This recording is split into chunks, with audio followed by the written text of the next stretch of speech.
Hello and welcome to the Musical Chairs Podcast, the only podcast that invites you to pull up a chair and take a listen. Today we're going to be doing a piece on professionalism. Yes, professionalism in the world of music. And more importantly, in the world of rock and roll. Because we know that rock and roll musicians are incredibly professional. Okay, I'm just kidding. We know they're not. We know that they can barely find their heads with their own asses. But anyway, I want to talk about it today because there is a really interesting story that was sent to me by my man Gene. And thank you, Gene, for sending it to me. You can follow Gene at Ewok Pelts. E-W-O-K-P-E-L-T-S. Ewok Pelts. Apparently he's a hunter of Ewoks. And he sent me this story and asked me to comment on it. So I'm going to do so. And there's a photographer, and his name is Rohan Anderson. Rohan has been taking a lot of pictures of different bands. You may have seen his work on different blogs, magazines, and newspapers. And he does a really good job of capturing the moment that the rock is exuding out of people's pores. He's that good. And he took a picture of a band called the Red Jumpsuit Apparatus. Cool. Red Jumpsuit is right now a very popular band. I'm not really a purveyor of their music, but hey, they're very popular. I know who they are. So he took a really cool picture of them, and after some time, he found that same picture up on their Instagram in a lower quality and in a cropped format, and he noticed that they posted it without credit on their Facebook page. So he's a cool guy. And he goes, hey, listen, this happens to me all the time.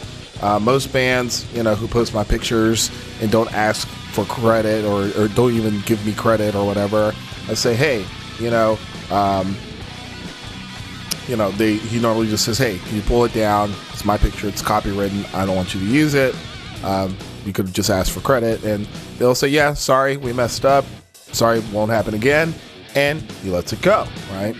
But in this item, you got a little bit of an interesting response for this. And apparently, he sent a comment. He put a comment on this and asked them, hey, guys, you didn't ask for credit. Can you please pull it down?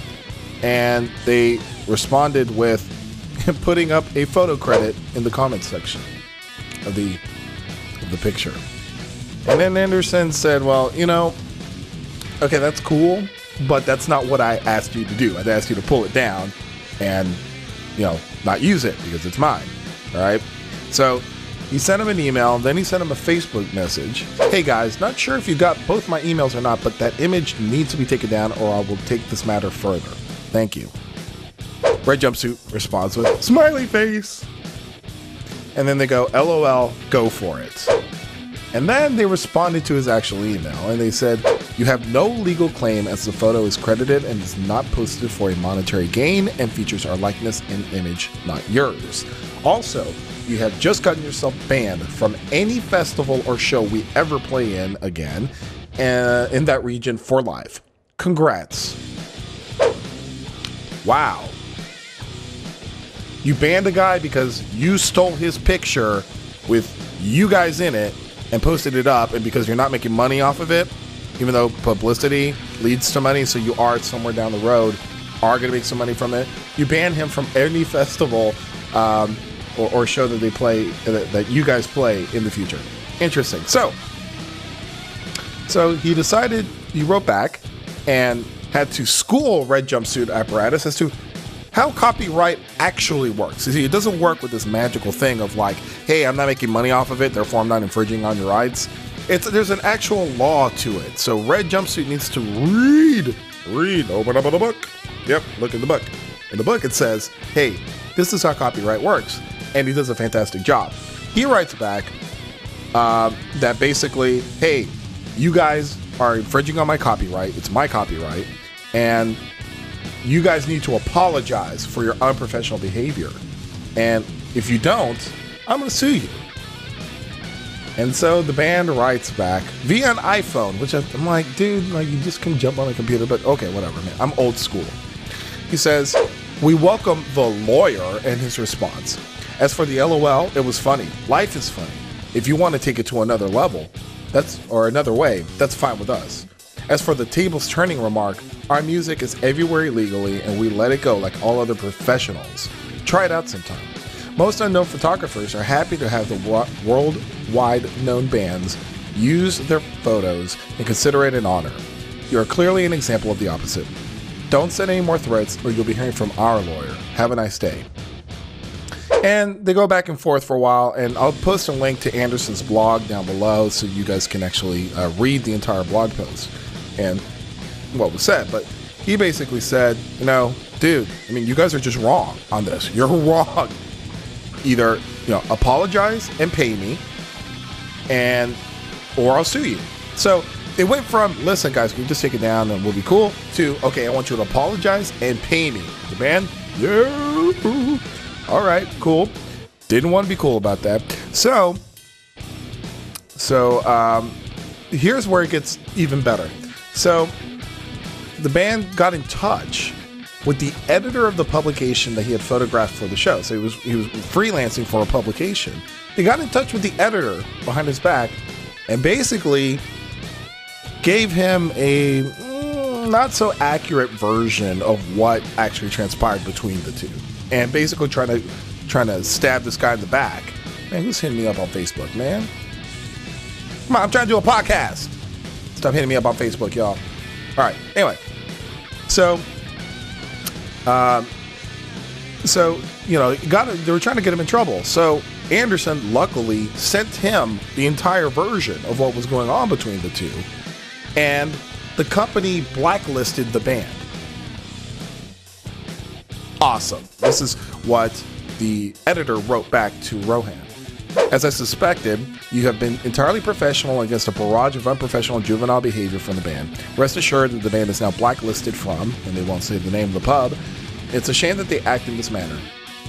We support you 100% on it. Then, the red jumpsuit apparatus goes back on Twitter. Man, they just digging themselves a bigger hole here. Want to read something funny? And he gives the Rohan Anderson's website. Show your love and retweet and share with hashtag Rohan is the tool, because he posted it up on his blog. And Rohan is the tool is the hashtag, right? All right. So a few hours after the tweet went up, the band finally apologized and agreed to pay him. Just out of nowhere. Why? Because someone with common sense got involved. That's why. Okay? They were wrong from the very beginning. And then they went ahead and were acting like jerks and were dissing this dude when he was in the right the entire time. And instead of being professionals about it, they were being dicks about it. And I'm interested in knowing, what made them think that they were above actually still doing, adhering to the law? What were they thinking? Were they thinking they were that good? Come on, man. You're a red jumpsuit apparatus. RJA. It's not even a cool rap name. It's not. So the final thing to put here, they finally posted up on their Twitter and they said, we have addressed this issue, most of which was a misunderstanding, and are paying for the photo. Thanks. Hashtag sorry Rohan. Hashtag still love the photo. Yeah, a misunderstanding? No, there's absolutely no misunderstanding. Red jumpsuit apparatus, you're a bunch of jerks, okay? Even if it was just one of you guys, you're still collectively a bunch of jerks. And not willing to pay for a photo, or even just take it down. Now it costs you money and it costs you bad PR as a result of your stupid actions. And yeah, I don't know. I don't listen to this band. It's not going to make me want to listen to them anymore. I'm not saying don't listen to them. If you like them, great. But they're a bunch of jerks on this one. And I'm glad that they got shafted on this because they deserved it. Maybe it'll teach them next time to be cool about things like that and actually take people seriously and not think that it's a free-for-all on the internet. Just because you allow people to pirate your stuff and you allow people to use your stuff unwittingly, doesn't mean that everybody else can do that, okay? So, doesn't mean that you can do that, really. Anyway, so that's all I've got to say on this. RJA, I'm not a fan. I'm especially not a fan of your music now because you guys are jerks, and I have a hard time separating the artistry from the artist. Sorry. So this is one where it never really affected me, and therefore I'm going to go ahead and say, you guys sit. And that's all I've got for the Musical Chairs podcast. Please subscribe down below. Give me your comments. What do you guys think about this red jumpsuit apparatus photo thieving ring that they've got going here? What do you think about that? Let me know. If you're a fan, let me know what you think of the band right now. You're probably like, I don't care. Good. Or maybe you do care. Maybe it makes you think about the band in a different way. I'd like to know. Anyway, subscribe below. Just subscribe down below, and I'll talk to you guys later. Thanks.